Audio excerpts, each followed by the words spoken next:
The 2-foot gauge JDT locomotive number 5669 was built by Plymouth Locomotive Works in 1953.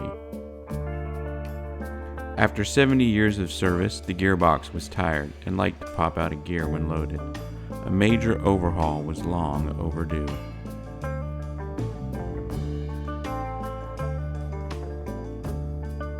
Disassembly began with removal of the top case to give access to the stub shaft and transmission input shaft. The splines on the coupling to the torque converter were life expired.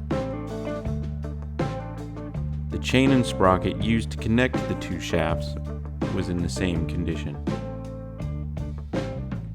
Gear backlash should only be 15 thousandths of an inch. This is way more.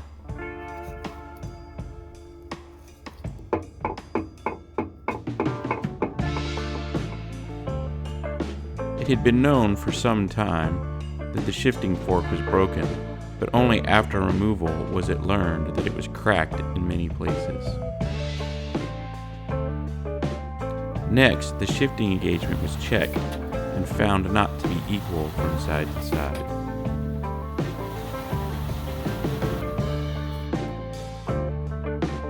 Removal of the shifting linkage revealed the holes to be oval and all the pins to be worn out.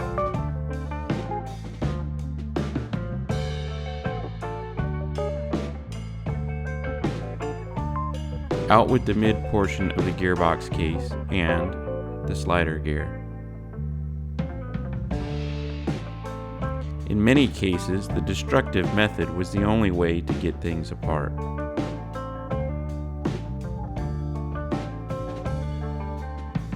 After nicking the shaft with the torch and determining bearings needed replacing, a puller was made to minimize further damage. It turns out we were not the first ones in the gearbox, and the torch method had been used before. The bearings were covered in metal flake glitter. The pinion, ring, and slider gears were all trashed. Transmission gears were in much better shape and only took a little cleaning with the flap wheel.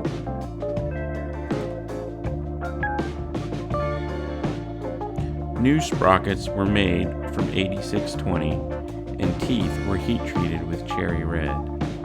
A new ANSI 100 roller chain was adjusted to length. Remember someone else had been in the gearbox before? Well, the coupling between the gearbox and torque converter had been changed and no longer matched the paperwork. An adapter had to be designed and machined.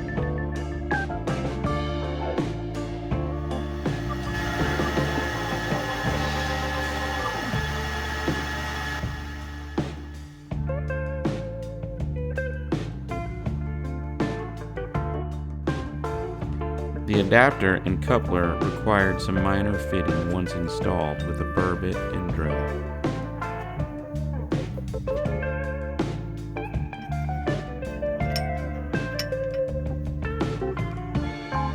The coupling hub needed to be secured axially to the stub shaft with a set screw. It is set back from the shaft end because of the adapter. The holes were drilled and bushings installed in the shifting shaft and plates to bring them true. The newly fabricated slider fork was too long and set screw holes were at a wrong angle. It was cut at the welded joint, adjusted, and re-welded. A quick test fit after tack welding.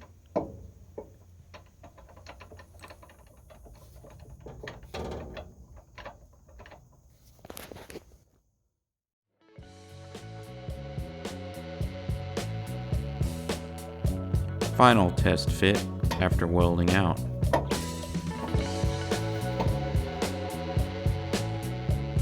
New ring gear bolts were drilled for safety wires.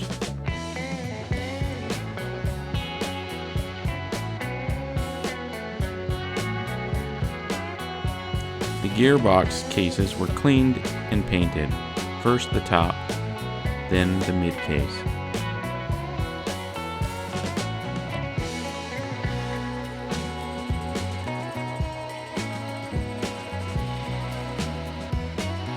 All of the covers and brackets received freshening up as well.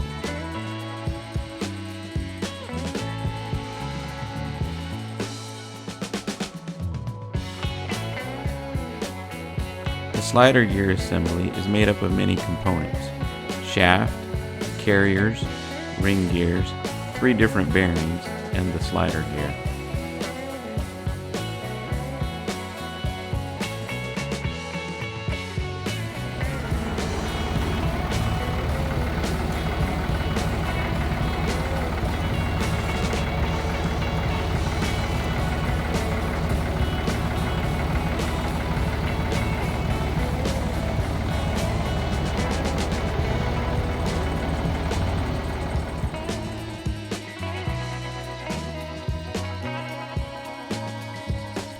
The transmission output shaft required the new bearings and pinion gear to be pressed on. With the lower case cleaned, the slider gear and transmission output shaft were installed. First, the gap was measured to determine the number of shims needed. Then, there was a bunch of back and forth movement of the shims to get to 15 thou backlash on each ring gear. An additional shim on the transmission output shaft was needed to remove the tight spot seam.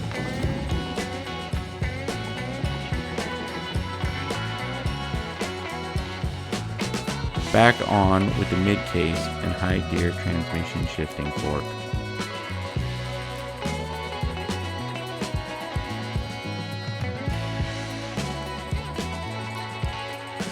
Slider gear shifting parts were installed and adjusted for equal throw.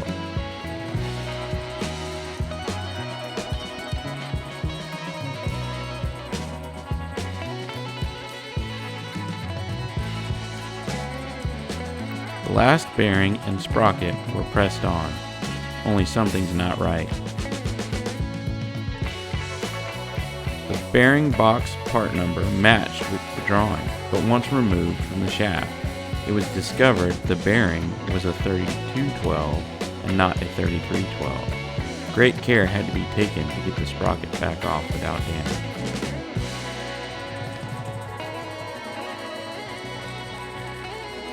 With all parts finished and installed, the top case and covers were put on.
We are putting 10 pumps of grease in each bearing and rolling slightly, then repeating the process until the entire grease tube was used.